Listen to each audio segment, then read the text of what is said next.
Sanibani, Dimelang Lisedi. Hello everyone and welcome to the one-on-one sessions with Gogo Musore, and I'm your host, Gogo Musore. Okay, give you guys tips, lessons and teachings on everything spirituality. Okay, that slogan needs to change right now. Has to move with the times because it's been here for so long. Okay.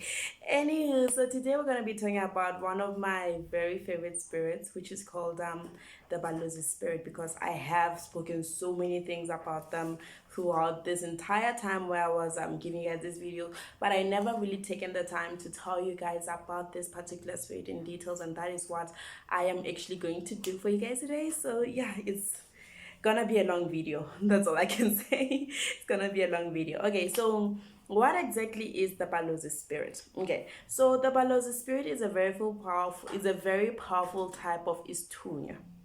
Istunya is a prophetic spirit. So Abalozi Spirit is quite prophetic, but it works a bit different from the usual prophetic spirit that we all know of, which is Istunya, which uses people who use prayer, who use Bibles, people that are actually compelled to go to church all the time type of gift.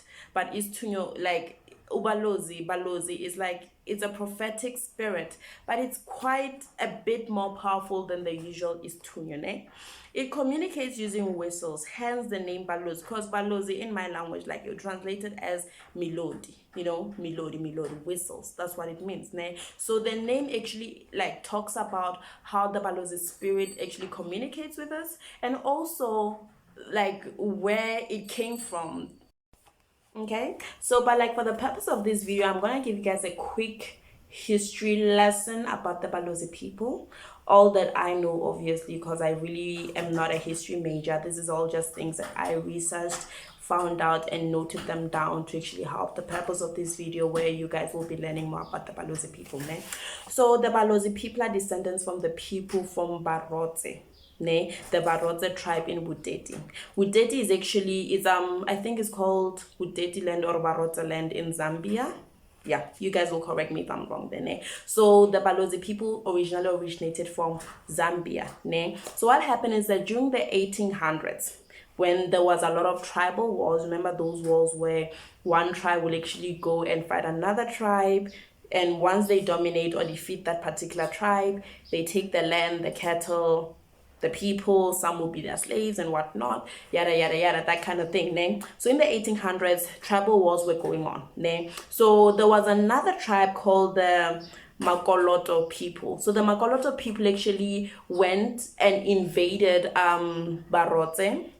That is where, Lord, they defeated certain Abalozi people that were there, because Barotse tribe was a very huge tribe. So they dominated those people. They took some of them, they enslaved some of them and whatnot, and some of them were actually migrated from Barotse to actually like places like Lesotho and whatnot, because the Makoloto people are actually Sotho people. They're the Sotho tribe. Okay, so that will explain why this Abalozi people are not only found in Zambia, but also found in different parts of Africa, especially Lesotho and Botswana. Okay, and hence the language that they use as well. I'm gonna get to that in details. So what happened is that after they had dominated the Abalozi people and taken some of them as their slaves and whatnot, after like in about the mid-80s, I think was the 1850s, 60s, 70s, somewhere there, the Abalozi people retaliated, and they were able to overthrow the Makoloto tribe, the Makoloto people. And once they did that, they were in charge. But the problem was that when they were taken from Buteti to like places like Botswana and Lesotho and wherever the Makoloto people were dominating or were residing in that particular time, they had to learn the language. Okay, I understand that like African languages are all similar and whatnot, but they had to learn the language so they can use it. But what they did is that they formed the Sotho language, which was the language of the Makoloto people, and combined it with the language Abalozi, which is called what's it called again? Did I write it down? It's called the Luisana, I think, something like that. Let me check here. I think I wrote it down. Siluyana, I'm sorry. They joined Sesotho and Siluyana, which in turn created the Lozi language, isilozi. That's what they call it, silozi.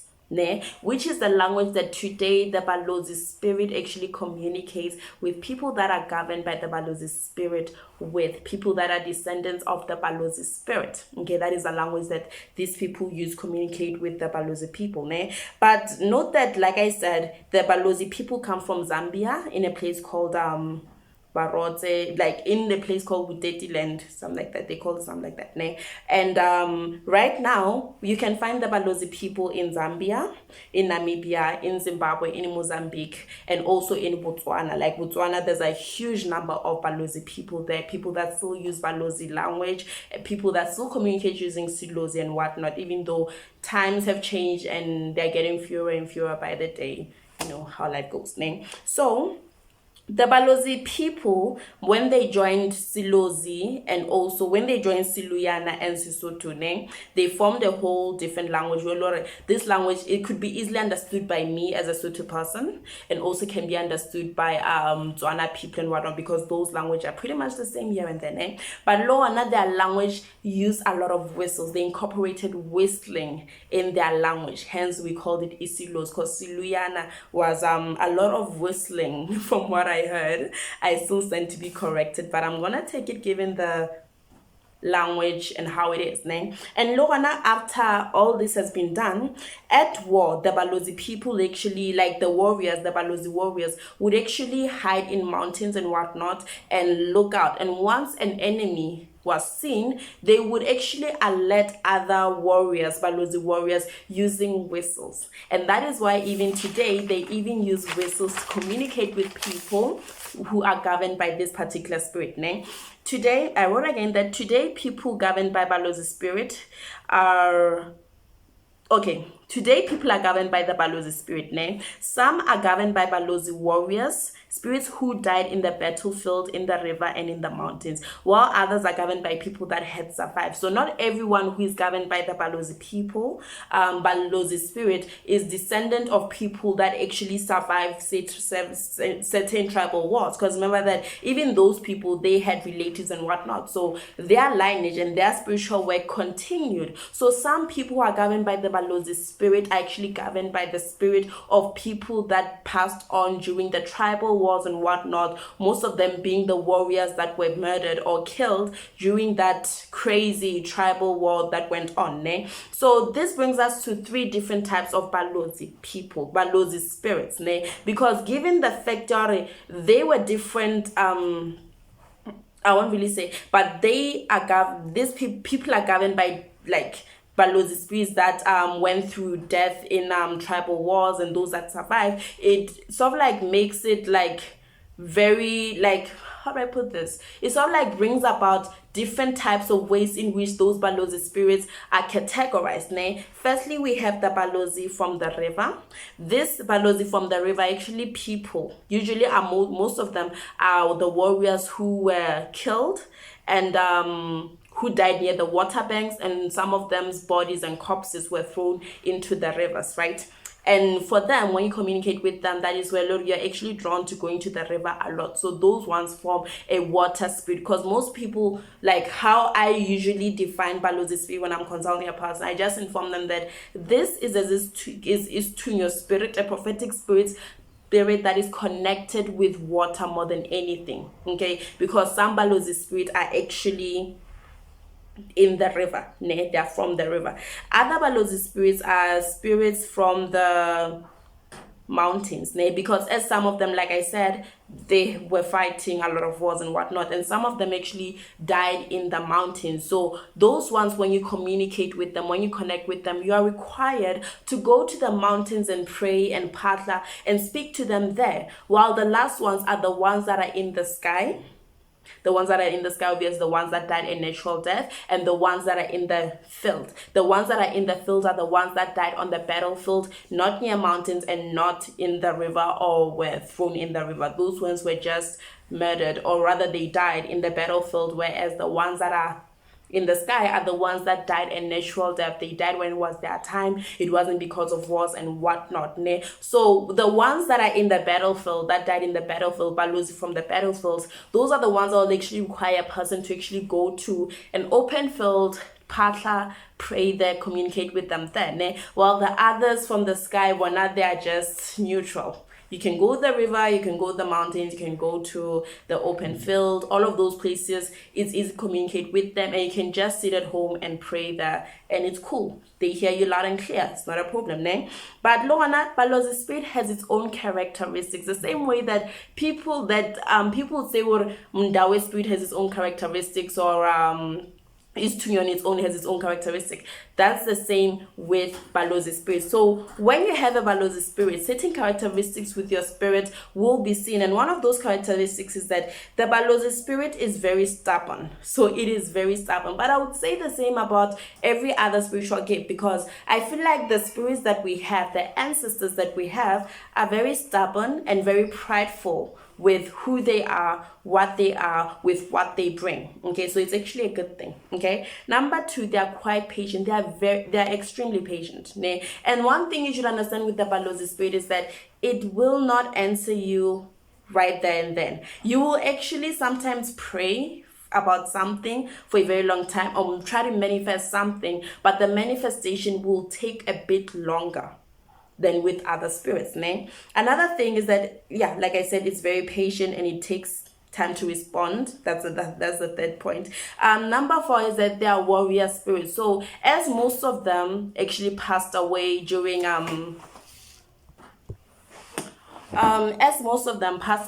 tribal wars and everything, Abalozi spirits are usually warrior spirits. Those are spirits that fight. They will fight for a person whom they govern with everything that they are and everything that they have. If you are being thrown with muti trust, they will fight so much that they will actually end up returning the muti back. So this is a spirit that actually, if you attack someone with Abalozi Spirit with muti, they will bring it back. So most of the time, people with Abalozi, abaloyer, ne, they are not easily bewitched, because their ancestors, they are warriors. They fight a lot of things. They fight everything, ne? Another thing is that they are very secretive, and given the fact that they are so much connected with water, it's understandable. There's so many things about the Abalozi Spirit that when you are governed by Abalozi Spirit, you are not supposed to share it with other people. It's between you and them, because of the way they operate. They operate in a very, very different way to most of the other spirits. I'd say that they operate more like Inzuza in a sense, but I will get to how they operate very soon. Number 7, they do work with other spirits, but they love to keep their own space and work when they want to. So you can have Abalozi Spirit, and also you can have Mguni and Mdawe and whatnot. So they will work with other spirits here and there, but not all the time. Most of the times they require their own space. Sometimes you'd find it's a sometimes situation, but you'd find a person having Abalozi Spirit. More this person is required to have Idumba, but all the other ancestors he or she has, and also the Abalozi Spirit will say, well, now I want my own separate Dumba away from the others. That is how they are. And even when they work, for some people, especially when you're governed by Abalozi and other spirit, the Abalozi will not always come through and work. They will choose their times as to when they want to work and help people and whatnot. Other times you'll actually be tapping into the other spiritual gifts that you have.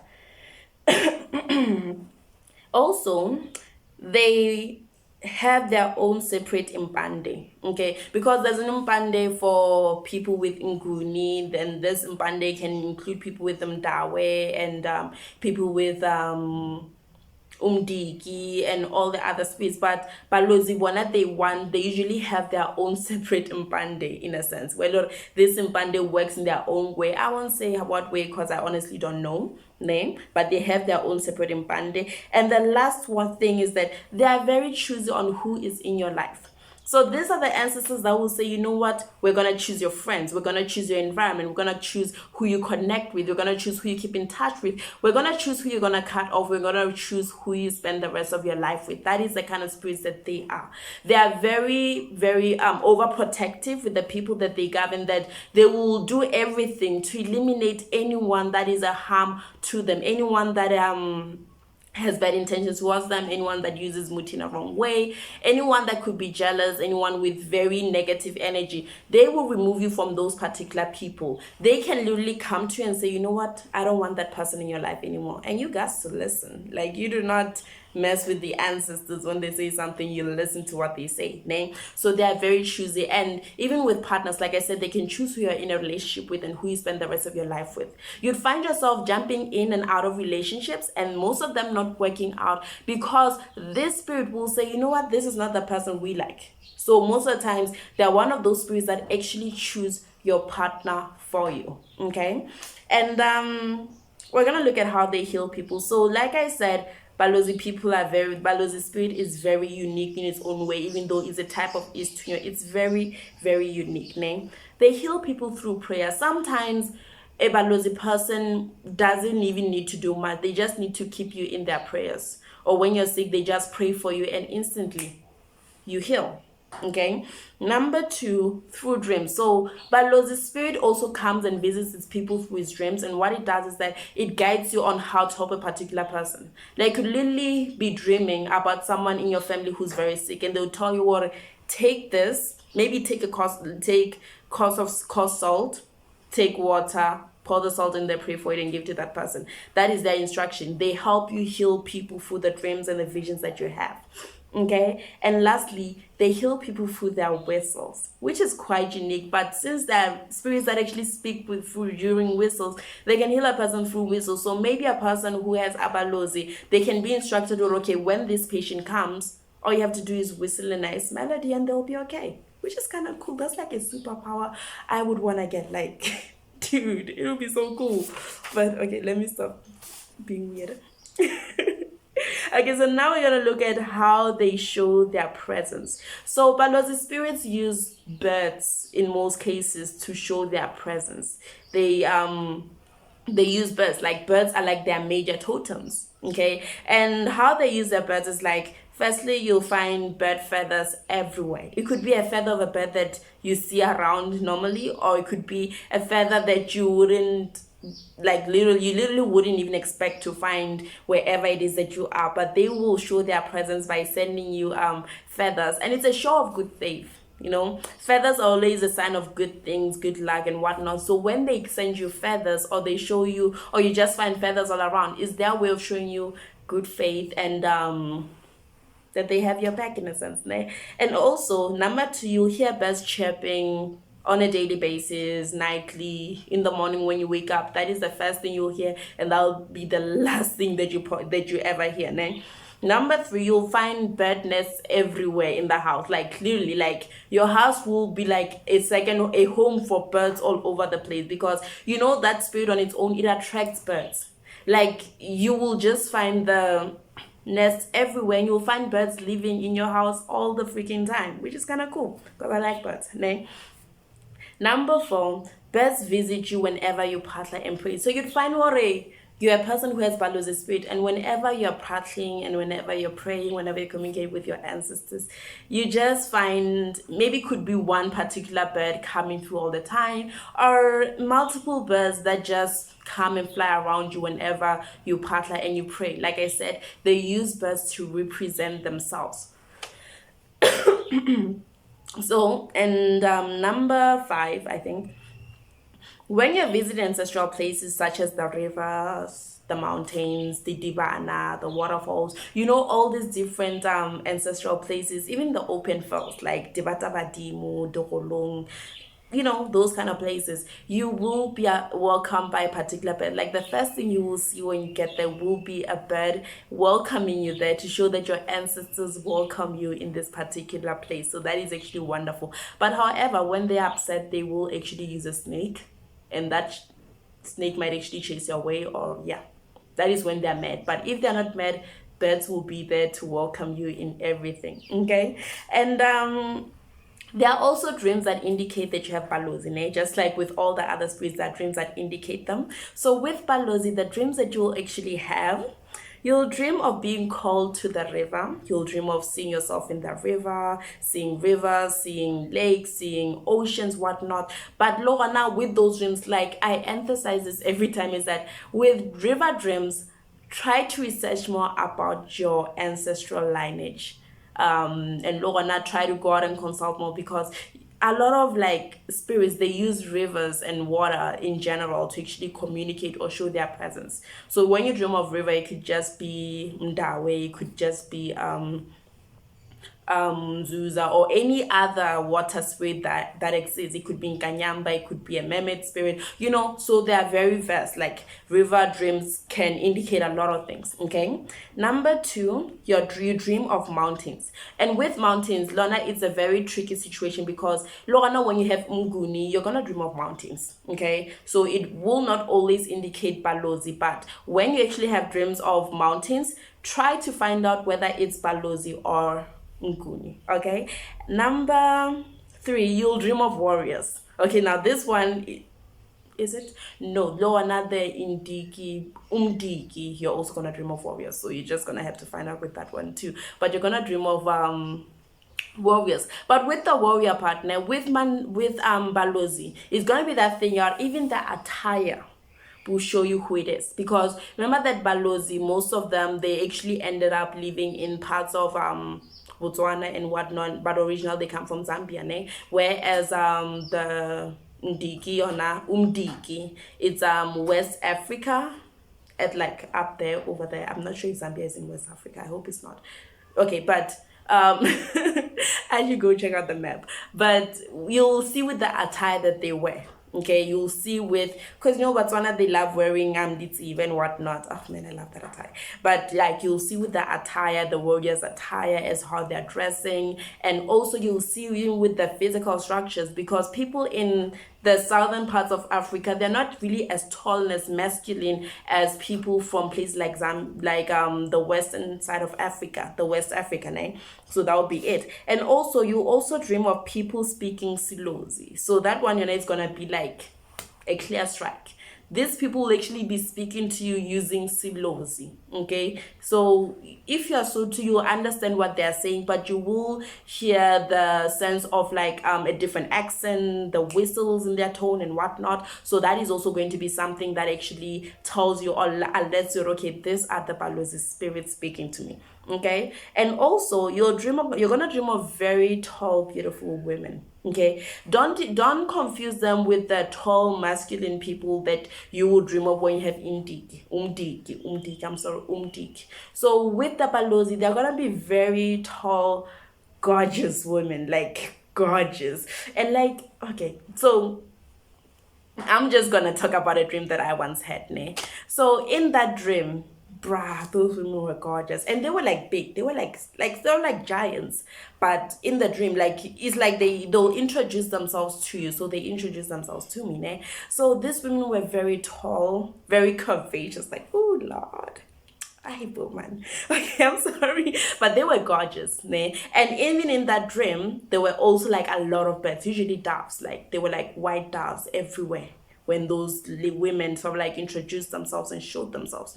I'm not saying that I have Balozi, I don't, but that kind of dream, like, it will be a similar kind of dream to that. Okay, and Lorna, you're gonna dream of birds a lot. Like I said, you're gonna see doves mainly, and most of the doves will be white doves. They actually show and represent the spirit as much as they show you good things coming into your life. Okay, also, when they are angry, you will actually dream of a red snake or a black snake, or a snake with both colors. And what will happen is that just like with usual ancestors, when they are angry, their snakes will attack you. So the same will apply with the Abalozi spirit when it is upset with you. Okay.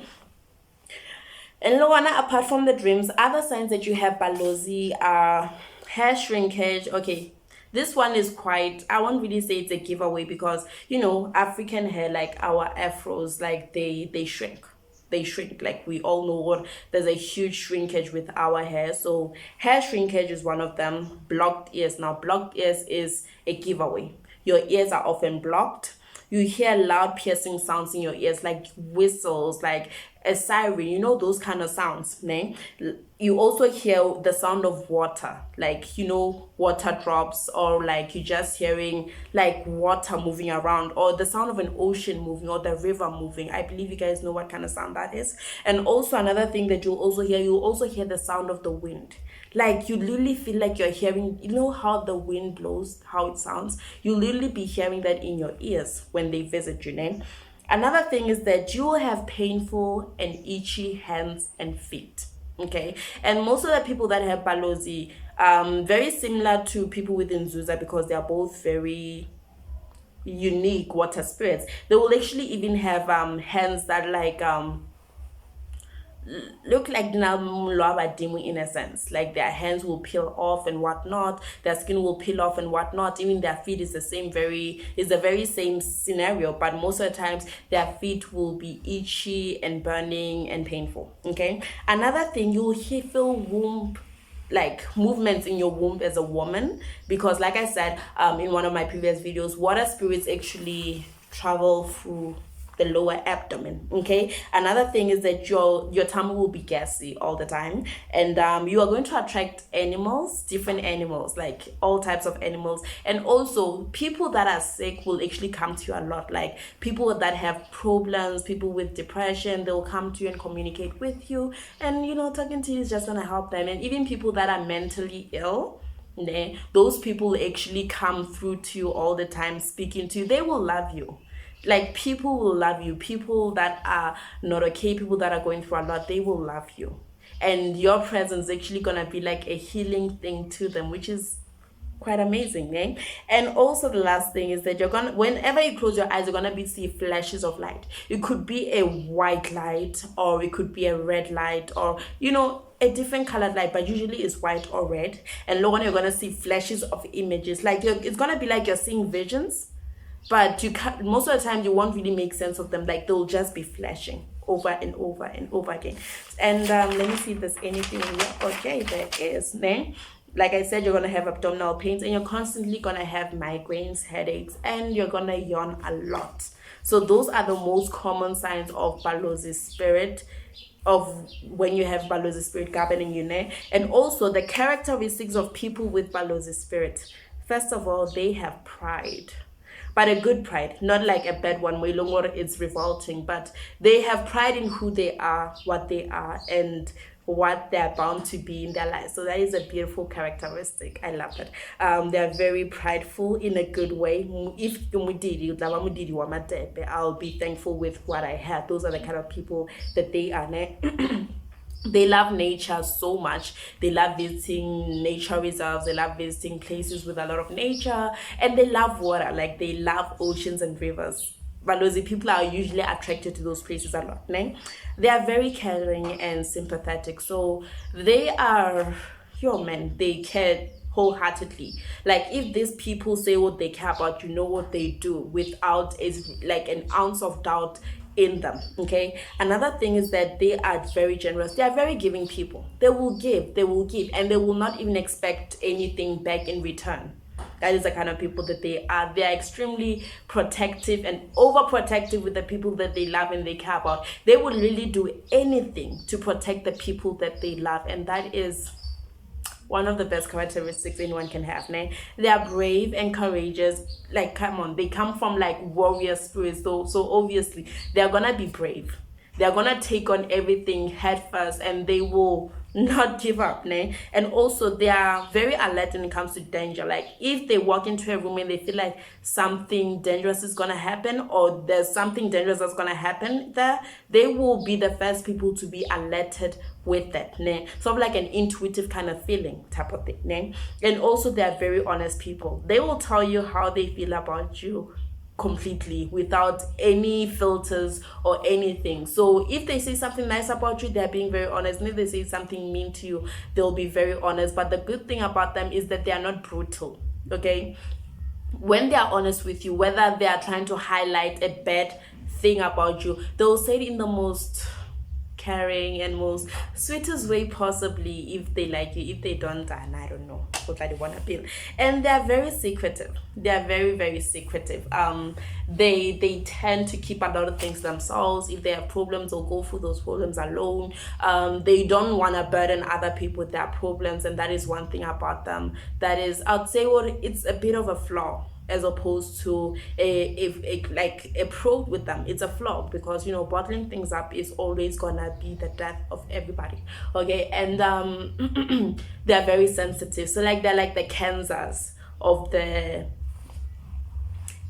spiritual ancestors and whatnot. They're the Kansas. They are very sensitive to a lot of things, né? And in terms of them helping people, né, I talked about them healing, but like general like consultation, whatnot, they do not use bones. They do not need to light a candle to actually see your life. They do not really need water. They can use water now and then, but it's not an all the time thing. But what happens is that when our messages come to them effortlessly, so when the Abalozi spirit that is governing a person is active and starts wanting to work full time, like I said, they are very picky as to when they want to do their things, but when they actually want to do that, they will just come through effortlessly. You could just walk in and the person will be able to see so many things about your life and will tell you. And in other instances where the person has Abalozi, you'd find them consulting a person, then a bird just comes through and just tells them what's what. That is how deep it is. Okay. So that is it with the Abalozi spirit. I hope you guys loved this session. I hope you guys learned a lot of it, and any Abalozi people out there, give me a thumbs up. I would really love to see you guys. I hope you guys have a beautiful time, whether it's morning, evening, afternoon, or day. Hope you guys have a beautiful one, and I hope you guys stay blessed and keep learning more about the spirits that you are governed by. Keep learning more about your ancestors. Keep learning more about your tradition and all the other traditions we have in Africa and worldwide in general. So anyways, have a beautiful one. Tokozani, bye-bye.